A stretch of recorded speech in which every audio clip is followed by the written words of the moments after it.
ఈ విధంగా అంటే ఇప్పుడు ప్రజలు అడుగుతున్నారు. ఏమని అడుగుతున్నారు ప్రజలు? మీరు చెప్పిండేదే కదా అడుగుతుండేది. సపరేట్గా ఏమన్నా అడిగారా? మీ దగ్గరకు వచ్చి సపరేట్గా కొత్త డిమాండ్లు ఏమన్నా పెట్టినారా? లేదు కదా. మీరు ఎన్నికల ముందర ఏం చెప్పినారు? ఇంటింటికి పోయిన మాట వాస్తవమా కాదా? ఇంటింటికి పోయి ఏ విధంగా ఆయన చాలా పాపులర్ అయినాడు చూడండి, నీకు 15 నీకు 15 అని మంత్రి. అట్లా ఒక్కొక్క ఇంటికి పోవడము, ఇంటికి పోయి అమ్మా ఎంతమంది ఉన్నారమ్మా మీ ఇంట్లో? 3 నాయన. ఇప్పుడు అమ్మఒడి ఎంతమందికి వస్తుందమ్మా? 1కి.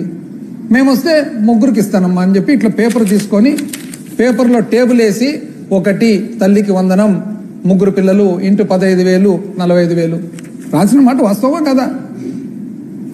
అమ్మా మీ ఇంట్లో పెన్షన్ వస్తుందమ్మా అంటే ఇంకా రావడం లేదు. ఎందుకు అంటే మా అత్తకు ఇంకా 60 నిండలేనాయన అంటే అట్లనా? మేము వస్తే 4,000 అమ్మా, 48,000 సంవత్సరానికి మేము వస్తే 58 అయినా పర్వాలేదమ్మా, 50 ఏళ్ల నుంచే పెన్షన్ ఇస్తాం. అమ్మా నీకేమన్నా వస్తుందమ్మా అంటే నాకేం రావడం లేదు నాయన. నీకు రావడం లేదా? 18 ఏళ్ళు నిండుతానే నెలకు 1,500 అమ్మా మీకు వచ్చేది. 1,500.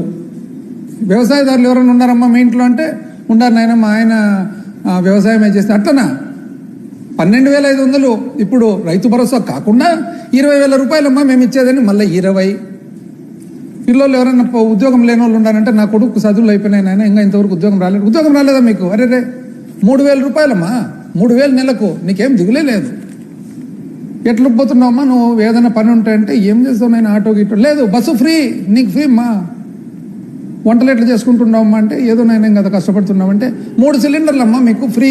ఇవన్నీ చెప్పిన మాట వాస్తవాలా కాదు? ఇప్పుడు ఏమడుతున్నారు పబ్లిక్? ప్రజలు ఏమడుతున్నారంటే ఈమైనా మాకు చెప్పి ఓట్లు వేయించుకున్నారు కదా, మాకు ఎప్పుడు ఇస్తారు అని అడుగుతున్నారు. మా పాత్ర ఏమి? ప్రతిపక్షం పాత్ర. ప్రజల తరఫున మాట్లాడాల్సిన బాధ్యత మాకుందా లేదా? మీరు చెప్పని ఏమన్నా వచ్చి మీకు ఆపాదిస్తుంటే ఒకసారి కాదు, రోజు రోజు రోజు కనపడిన ప్రతిసారి పోయి చెప్పిన మాటలు, మీరు ఎన్నో వందల మీటింగ్లలో చెప్పిన మాటలు, మీ మంత్రులందరూ కూడా నీకు 15 నీకు 15 నీకు 15 నీకు 20 నీకు 18 అని మట్కా నంబర్లు చెప్పినట్లు చెప్పిన మాటలు, మేము ప్రజల తరఫున వచ్చి ఇది ఇస్తారా, ఒకవేళ ఇచ్చే పాట అయితే ఎప్పుడు ఇస్తారు, సంవత్సరం అయింది ఏమి ఇవ్వలేదు కదా అంటే నేను సూపర్ 6 హామీలు చేసేసిన అంటారు. ఇప్పుడు వీడియోలో చేసేసిన అంటారు.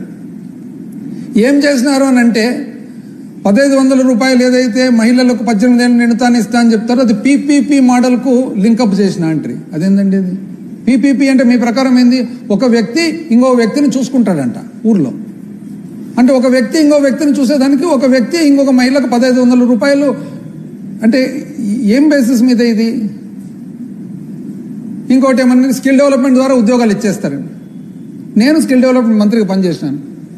నిజం చెప్పాలంటే స్కిల్ డెవలప్మెంట్ డిపార్ట్మెంట్లో సంవత్సరం రోజులుగా ఏం జరుగుతుందని చెప్పి అప్పుడప్పుడు నేను విచారిస్తుంటాను, ఎందుకంటే నేను మంత్రికి పనిచేసిన కాబట్టి. మేము ఏదైతే స్కిల్ డెవలప్మెంట్లో మంచి మంచి కార్యక్రమాలు స్టార్ట్ చేసినామో దానికి ఏమాత్రము అదనంగా చేయకపోగా జరిగే కార్యక్రమాలు కూడా జరగడం లేదని చెప్పి ప్రజలందరూ అంటున్నారు. వాస్తవమా కాదు? మీరు కనుక్కోండి. స్కిల్ డెవలప్మెంట్ సెంటర్ల దగ్గర పోయి, కాలేజీల దగ్గర పోయి, ఐటీఐలు, పాలిటెక్నిక్లు, ఇంజనీరింగ్ కాలేజీలు అన్నీ కూడా నైపుణ్యం తేవల్లా పిల్లలకు అని చెప్పి చేసిన మాట మీరు కనీసం ఎక్స్ట్రా చేయకపోగా జరిగినది కూడా చేయడం లేదే. చేసేసిన అంటారు. 1 సిలిండర్ ఇస్తే ఇంతవరకు సిలిండర్లు అయిపోయిందంటారు. ఆగస్టు 15వ తారీఖు నుంచి బస్సులు రాబోతున్నాయని అంటున్నారు. 1.5 సంవత్సరం నుంచి బస్సులు వస్తూనే ఉన్నాయి.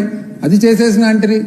రైతులకు కేంద్రం ఇవ్వబోతుంది, కేంద్రం ఇచ్చిన తర్వాత దానికి అదనంగా ఇస్తామంటారు, ఆ రోజు ఇస్తామంటారు, ఒక భాగం అంటారు. ఎట్లండి ఇంత? అంటే ఇంతవరకు అయితే ప్రజలు కన్ఫ్యూజ్ అవుతున్నారు. ఇప్పుడు క్లారిటీ లేకొస్తున్నారు ప్రజలు. ఏమని? ఇదేదో అయ్యేటట్లేదు ఇది అని చెప్పేసి. ఈరోజు ప్రజలు ఎందుకు ఆగ్రహంగా ఉండారంటే ఎప్పుడు కూడా మనము ఏమి చెప్పకుంటే ఏమనరు, మనం చెప్పి చేయకుంటే అప్పుడు ఆగ్రహం. ఆ ఆగ్రహమే ఈరోజు రోడ్ల మీదకి అందరు ప్రజలు వస్తున్నారు. దానికి మీరు కోప్పడతారు, మీరు ఇరిటేట్ అవుతారు, మమ్మల్ని బెదిరిస్తారు, ప్రజలను బెదిరిస్తారు. ఆ వీడియోలో చూడండి, అందరినీ బెదిరిస్తారు. ఎట్లండి మీరు ఇంత వయసులో పెద్ద మనిషిగా ఉండి మీరు ఇట్లా బెదిరిస్తే మమ్మల్ని అంతా?